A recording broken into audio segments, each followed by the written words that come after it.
I'm sitting here with Squadron Leader Adam Collins, also known as Red 10 of the Red Arrows.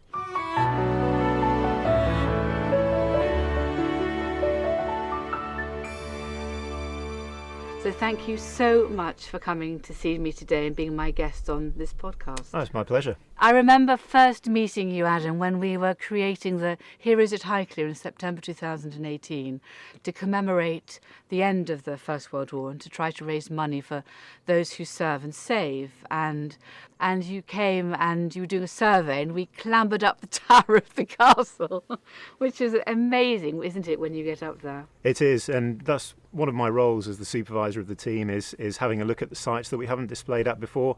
And Highclere is an amazing site, very spectacular, but it's not without its difficulties for the display flying, especially with a team like ours and the amount of airspace and ground track we use. So being able to clamber up the tower and have a look at the area and survey what we were going to be flying over is really important. And yeah, very memorable day. It was amazing. And then I was lucky enough to have Steve Bohill-Smith and Rick Peacock-Edwards, who was helping me put the whole thing together. And Rick was, I think, command of the RAF in the Iraq War, so he was an extraordinary man and very calm. And I had gone to him asking for help. I had never met him. He came and saw me, and he just sat there and said, "I'll help you. What do you want me to do?" And it was quite a big day, deliberately so, to remember those who flew in the air and those on the ground. And we had a Chinook and we played football and we sang and we had a church service. And I think I had 30 different ambassadors on the ground as well. So it was quite a lot coming together. Nothing, I think, like the accuracy of the flying and the planning that all of you have to undertake. So when did the Red Arrows, when were they formed? So we're into our 56th display season now. We've flown 2 different aircraft types over that period. So first the Gnat and now the Hawk more recently. But the Hawk we fly is actually the original. It's the T Mark 1, no longer used for training. We have a more advanced Hawk now that has moving maps and multifunction displays, much better for trainee pilots moving onto the front line. But we're on our 56th season. We've been really doing the same thing for those years in terms of representing the Royal Air Force, representing the armed forces, but increasingly important now, representing Great Britain on a global stage. And that's really one of our most important roles now, is taking our red, white and blue overseas and representing the best of British.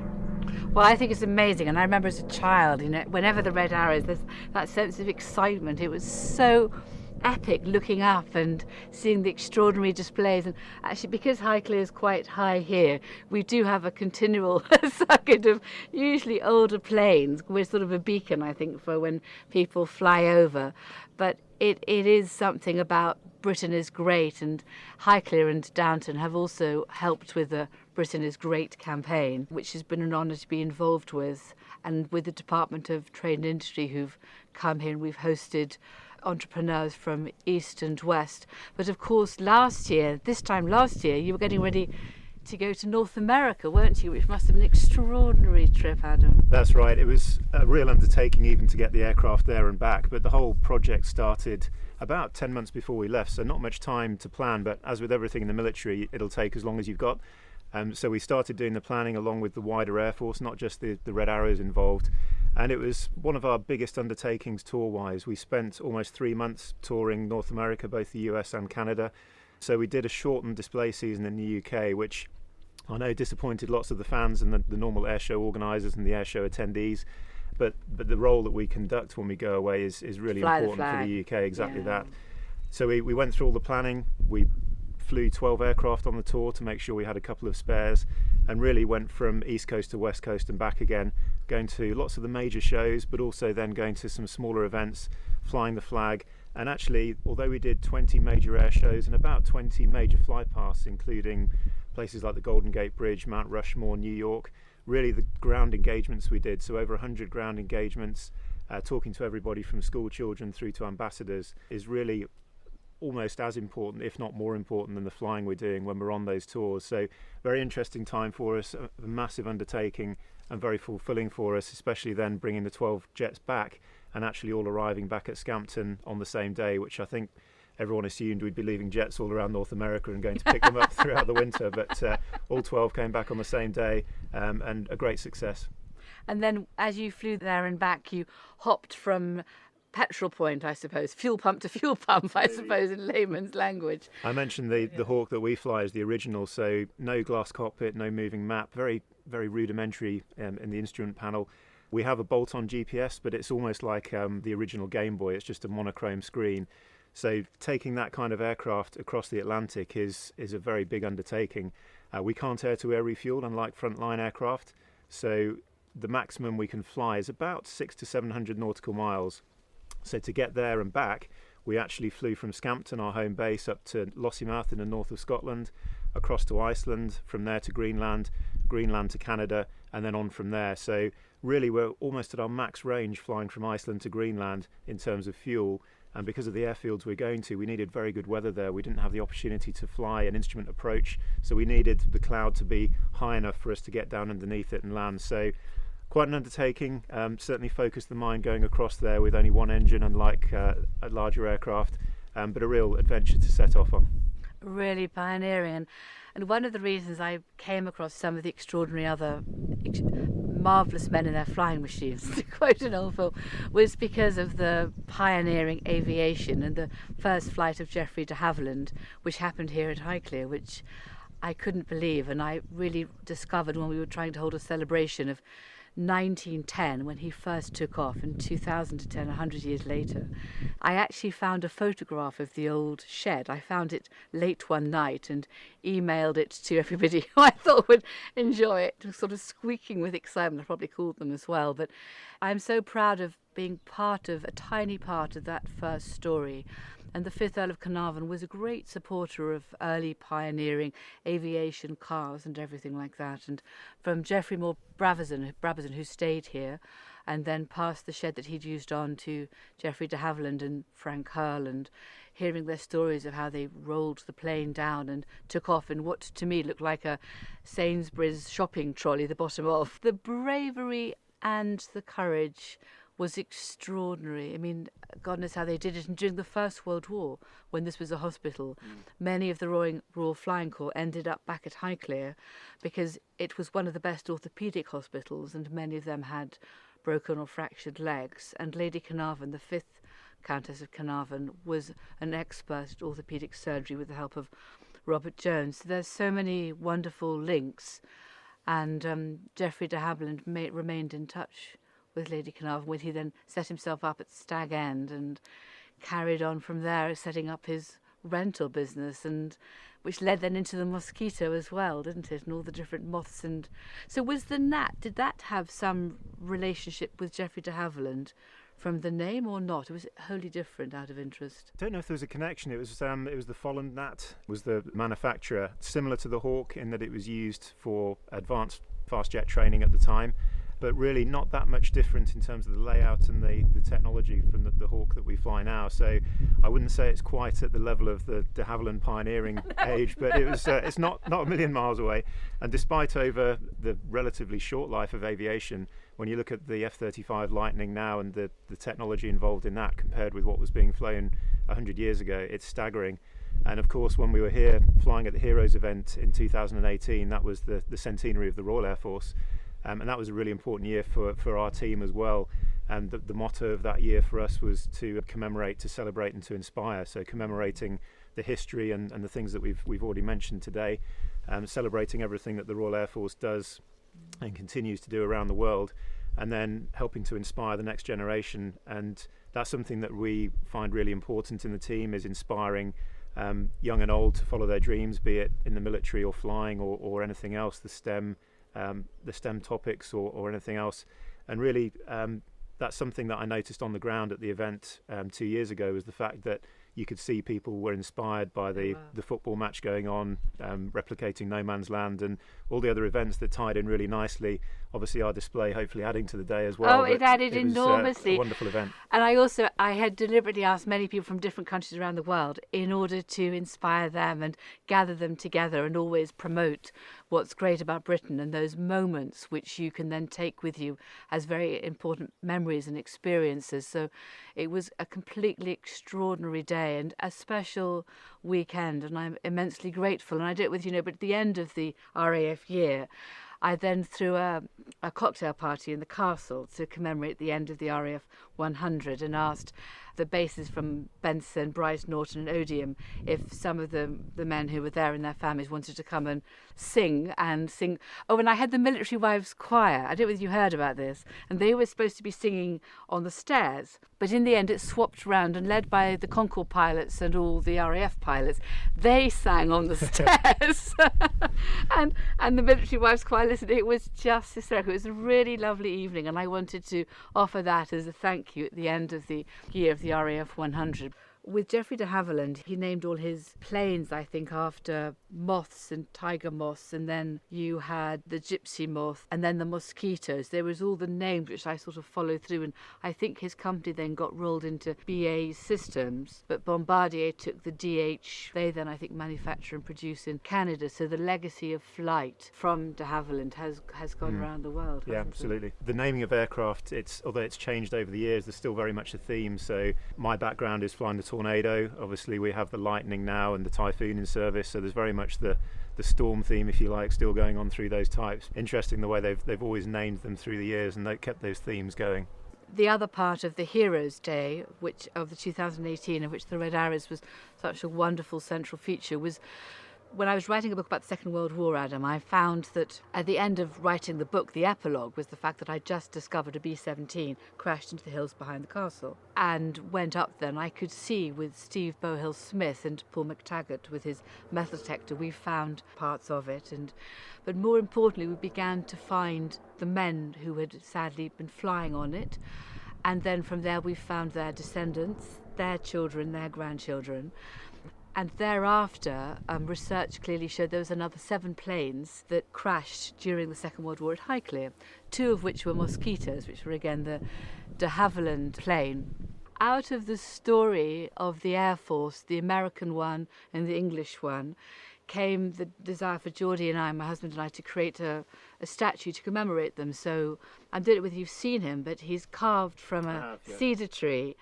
We've tried to carve some benches into shapes of the wings, but it's become such a poignant place that people pause. I need to carve many more benches and actually put some of the letters, because some of the descendants have now flown over from America to pay their respects. And the letters are so extraordinary, from William Dutton, an American airman, who was sort of 20 when he died, and there's a letter from his friend at college writing to his father saying, perhaps none of us will ever know where William died, but wherever he does, the soul will be made richer by his blood. And these letters are so moving, and none of them knew where their ancestors, where their relatives had died. So it's a tiny sort of snapshot, if you like, into part of the story of these extraordinary planes and how they came into being, and the bravery and courage of the men who flew them, who had actually so little training compared to all the detailed training that you've been through. Because how many hours must you fly before you get into a Red Arrow, for example? So for joining the team, we have a prerequisite criteria, if you like, one of which is a minimum number of hours. So it's 1,500 hours of fast jet flying. So we've all flown on the front line, and that's really how we can best represent the Royal Air Force, because we've all experienced frontline operations, but also that level of experience is required to do the type of flying that we do. So we are all relatively experienced, and that's something that's been held true on the team for a number of years. But it's interesting when you're learning about the characters that were involved in the aircraft that you've been discussing. And one thing with our selection, everyone always asks whether we're all a similar character or whether you're looking for a certain type of person. It's not so much that we're the same type of people. We all have similar traits and similar qualities that are really important to have on the team, but we're all very different characters, and that's something that I'm sure you found researching the people that were flying these aircraft here, is they've all got a different story to tell from their background, from their character, from what they've been up to in their time in the Air Force or the Army. And we are all very different people, but those common traits we have and the experience that we need to become part of the team are also very important. I think you're creating something which is, you've got the time and the thought process behind it. What occurred to me was how so many of the men who were in the planes were there by chance, actually, Adam, because there was just this general need to volunteer to join, and they had very few flying hours in terms of navigation, and the guys who were flying the Mosquitoes and sadly crashed, their inexperience was what caused the crash. And then just going up with a friend for a jaunt, and the friend wasn't that experienced, they only did a few hundred hours. That jaunt didn't go very well because of the extraordinary weather, the clouds and the rain, which is so prevalent in this country compared to the clear skies of Arizona. And I imagine on your American tour you did have many clearer skies, or not? It was a bit of a mix, to be honest. So we had some challenging days with the weather, especially coming home, because although we went across and back via similar routes across the Atlantic, we went there in August and came back in October. So the weather in Iceland and Greenland in October was very different from earlier in the year. So that did cause us a few delays and some replanning and battling with that weather. And then over in the mainland US, when we were on the west coast in California, the weather was glorious, but it wasn't without its headaches moving across the country. I remember there was one particular flight when we were going into the New York area, lots of thunderstorm cells around, and with our Hawk being the original model, there's no weather radar, nothing really helping us there other than air traffic telling us where those storms are. And you can see them to some extent, but you can't really tell how vigorous the turbulence is and so on. So trying to plan around that was really quite tricky. So that did hark back to some of the feelings I'd imagine of a pioneering airman flying around the world. Definitely. So Adam, can I ask you, did you always want to fly? Did you want to go into the RAF? Was that your dream? So I've always been interested in flying through my father, who, although he wasn't a pilot or isn't a pilot, he has always built and flown radio-controlled aircraft and been interested in full-size aviation. And my grandparents also used to live on Anglesey, where our fast jet flying training is still carried out. So going to spend the summers in Anglesey, I'd see the Hawks flying from RAF Valley, and really that spurred it on. I joined the cadets, went through the cadet system, applied to be sponsored by the Royal Air Force at university, and then flew on the University Air Squadron. So not actually too far from here. I flew from Boscombe Down whilst I was at Southampton. And then really one thing led to another, and it's something that I always talk to young people about, be they cadets or youngsters in their little red suits at air shows. And they always ask about what they should do and how they can join the Red Arrows and all the rest of it. And the thing I always tell them is it's important to remember that we were all like them one day, and you don't get there in one step. There's so many baby steps, if you like, to get through the various stages. And what seems really daunting when you're 12, 14, 16 years old looking at careers and where you want to end up, actually, we're all there. It's just one step at a time. And if you've got the enthusiasm and the desire to do it and the interest in aviation, which obviously we all have, then that's what spurs you on. So that's really what drove me to want to join. And really for me, joining the Royal Air Force was going to be the best flying that I could ever do. So lots of people go into commercial aviation and so on, and many people leave the Air Force to do that. But for me, the type of flying you can do in fast jets and so on, obviously you can only do in the military and in the Royal Air Force. So that was really what spurred me on and set my sights on that. And how did you segue from that into the Red Arrows? As I mentioned, to join the Red Arrows, you need a relatively high experience of flying fast jets in the military. And I was very fortunate. I've done several different things in my career, including 3 years on exchange with the Australian Air Force. So I flew an aircraft called the F-111 over in Australia, mainly flew the Tornado in the Royal Air Force, and then through another number of other jobs, got to the stage where applying to the Red Arrows became an option. The job I do on the team as the team supervisor, I'm Red 10, so I fly with the team on all the transits. I do the photo chase to do the air-to-air photography and so on, but actually during the displays I'm on the ground supervising the show and talking to the crowd as well, so doing the commentary. So my role specifically is quite different from the normal Reds 2 to 9, and then obviously Red 1, the team leader, has the additional responsibility of leading the whole thing. But I get to see really the best of both worlds, and for me that portion of the job is very interesting. It's different every day, and it's a unique opportunity and a unique challenge within the Air Force, which is what really drove me to apply for the job. The supervisor job is really based on broader flying experience, supervision experience, and then you're applying that to display flying. So I haven't actually been 2 to 9 and flown the displays, but I do a smaller workup to enable me to fly as the 10th aircraft in formation, and then to do the photo chasing for the practice displays and for those flypasts. And really that is one of the most fun parts of my job. The North America tour, I had the opportunity to do the photo shoots over New York, over the Golden Gate Bridge, and all the major landmarks, which really, some of those images are just burnt into my brain and will be forevermore. And the one of Highclere Castle. Absolutely. I was going to come on to that as being the highlight. It must have been absolutely amazing. I've travelled around America a little bit. I give talks and things like that, but which I've thoroughly enjoyed. Funny enough, probably the opposite of you. I fly in, and then if I can, I like taking a car or a train and seeing the landscape. So being on tour in North America, you must also have met some of the iconic American equivalent teams. So what was that like, Adam? It was a real privilege. We worked with the Thunderbirds, who are the US Air Force team, the Blue Angels, the US Navy team, and also in Canada worked with the Snowbirds as well, the Royal Canadian team.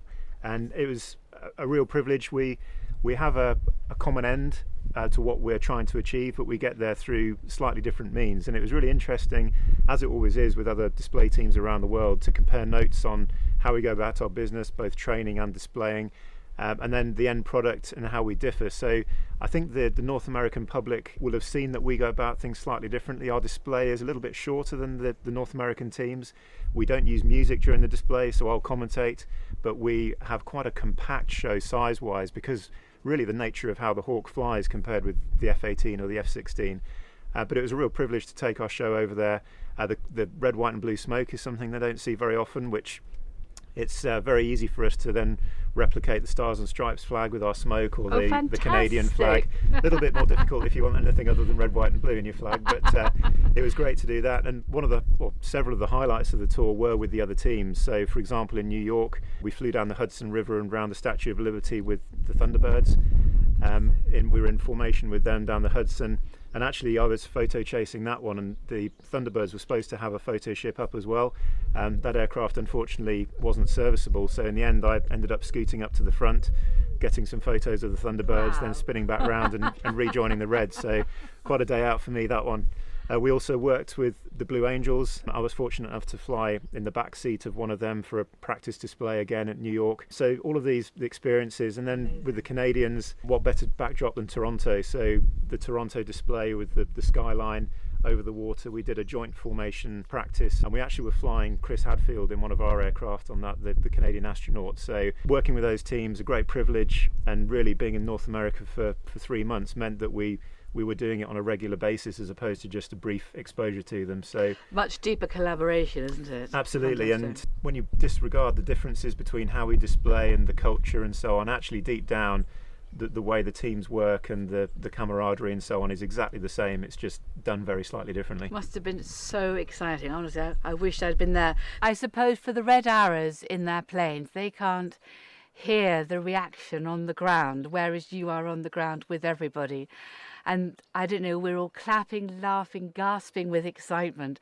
It is the most extraordinary experience, an amazing display. But do you have the same reaction in America, or is it a little bit different over there? It's interesting. The reaction was subtly different, I think, mainly based on cultural differences. So one of the great parts of my job at any country we're displaying is I do get that direct feedback from the crowd. And to some extent I can pass it on to the 9 ship by pressing transmit on my radio when the cheers are happening and so on. But in the UK it tends to be the gasps and the oohs and the ahs and then applause and so on, and you can tell which manoeuvres are popular, and that will actually feed into what we put into the show the following year. But the reactions in North America were subtly different, and you could even detect changes depending on where you were within the continent. So much more of the whooping and hollering and cheering, and it was a lot easier, to be honest, for me to engage with the crowd and get the crowd going. Whereas in the UK I do that a little bit, but really people tend to be there to watch the spectacle, and then they'll show their appreciation. Whereas in North America it was very much more getting the crowd involved, and it was easier to do that. And it's just subtle differences you could detect between not just the UK and being in North America, but the differences between the US and Canada and different parts of the US as well. So very interesting, and really something that only I get exposed to in the Red Arrows. So yeah, really, really good fun and interesting. And I gather with some of the American shows they play music as well for the different manoeuvres in the air, which must be different. They do. So the ground support element of the teams is one of the things that's very different because of how the UK airshow calendar works, and the fact that we'll display at multiple venues in one day in the Red Arrows. We need to be extremely flexible with how we can move around the country and how we can take our display safely from one show to another on the same day.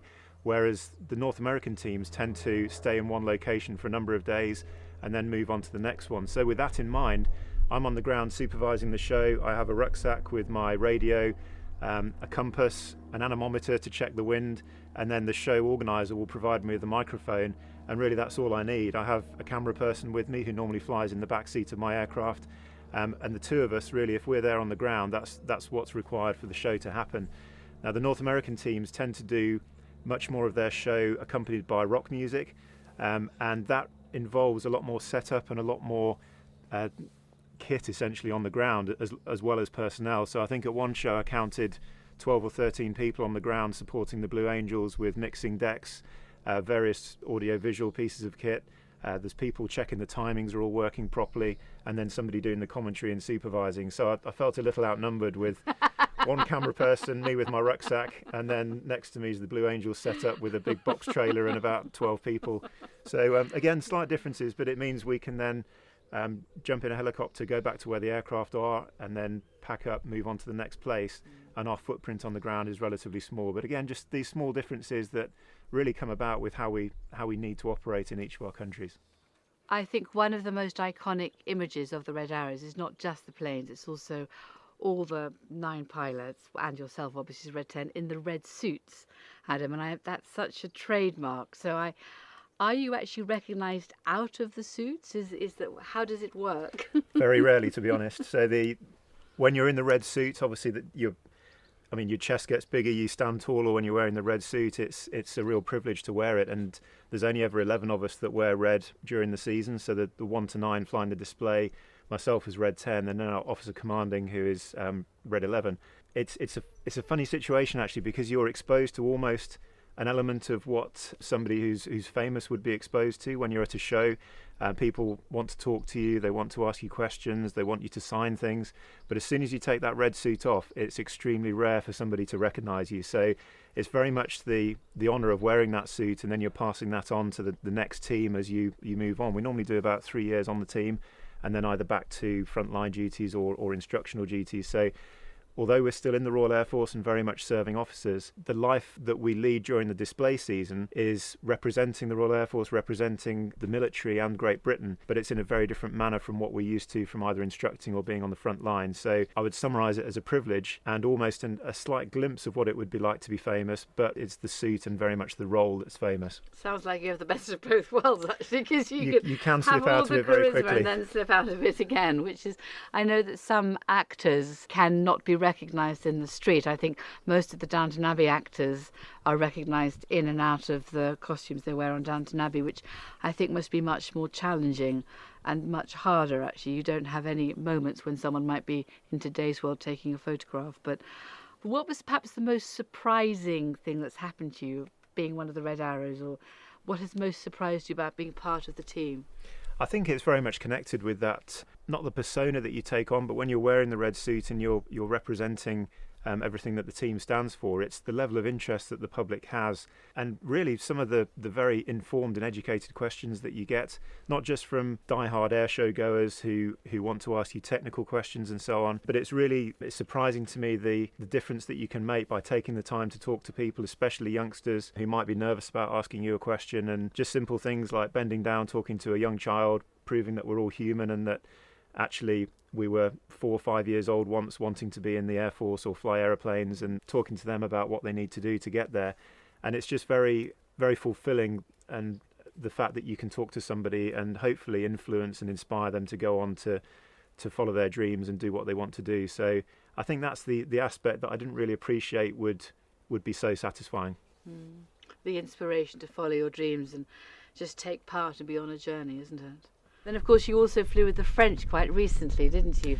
We did, and that was an adventure in itself. It's one of the few public events that we've done this year. Obviously, with the difficult times, we've delayed the way we train. We've downed the tempo of our training so that we can ensure the safety of the whole team. The Red Arrows is 120 strong with the engineers and support staff. So, really, with the restrictions nationally that are in now, we've changed the way that we train to ensure everybody's safety. But that's led to us being ready to display slightly later than usual. We did a great day with the French, where we flew the jets across to France, met up with the Patrouille de France outside Paris, and then we conducted a formation flypast with them over Paris, landed for refuel, flew all the jets back to the UK where the weather wasn't quite as nice as in Paris, a slight replan at RAF Brize Norton, and then flew over London with us this time leading the Patrouille de France over both Prime Ministers on the ground. So quite an adventure with the weather, but also bringing it all together and then weather clearing at the last minute and managing to get the two formation teams over London, having been over Paris the same day. So some exciting opportunities even in this year of difficult times for everybody. Yes, it has been challenging times, it really has. And of course, VE Day, we also hope to have a small air display to commemorate VE Day on May the 8th this year, which didn't take place like anything else. We're funny enough going to pull a few things together into a history festival in October to just pause for a second and say thank you, because we are going through our challenges of which will probably be for a few months or into next year. And VE Day was the end of some 5 years when people's lives were completely disrupted entirely from what they could eat, from their resources. The whole country was nationalised for some 5 years. So I do want to pull that forward to think about the aftermath and again share a few moments about what does make Britain great, because it's a bit of a muddled world at the moment. But Highclere anyway has been here since 749 AD, 1200 years now if my maths is sort of right. So I'm hoping we'll be here for a few more hundred years, and I really hope Adam the Red Arrows will be giving such pleasure and excitement and enjoyment and inspiration to many people for many years to come. And thank you so much for coming, sitting with me today. My pleasure. Thank you for having me.